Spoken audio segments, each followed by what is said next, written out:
When we first started, we'd never employed anybody, we'd never run a business.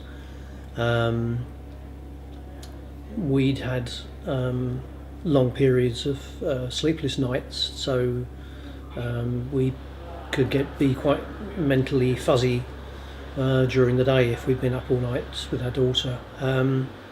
So the prospect of taking on the role of being an employer was quite daunting. And there wasn't actually a lot of advice around then because it was very new to everybody. But it's actually relatively straightforward, and the first person we employed, she came to us on interview. She was about 25, quite tall, bleached blonde hair and dreadlocks and piercings and tattoos everywhere. And she said, we always do a phone interview before we do a face-to-face interview.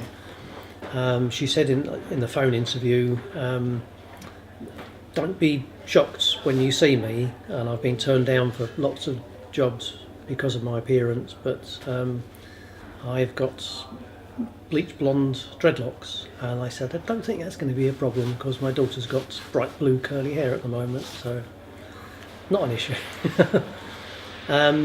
She was brilliant right from the outset, and she actually helped us form the model of what we look for in staff. So we don't look for qualifications, we don't look for training. In fact, we tend, if anything, to avoid people who've had training within the social support sector, because there can be lots of bad habits picked up in training, unfortunately.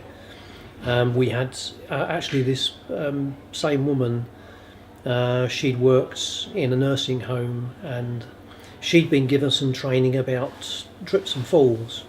And one of the pieces of training she'd been given, which she actually nearly burst into tears as she was telling us, was if you're very, very close to the person and they look unsteady, then it's fine to support them. But if you're more than an arm's length from them, step backwards. And my wife and I were just horrified and trying to figure out what the implications of this were.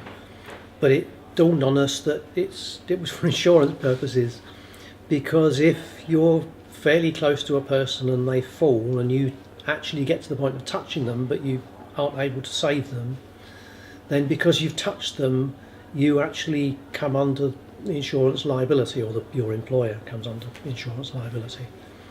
So that's the sort of thing that makes us quite ambivalent about whether we take people on who've already been trained.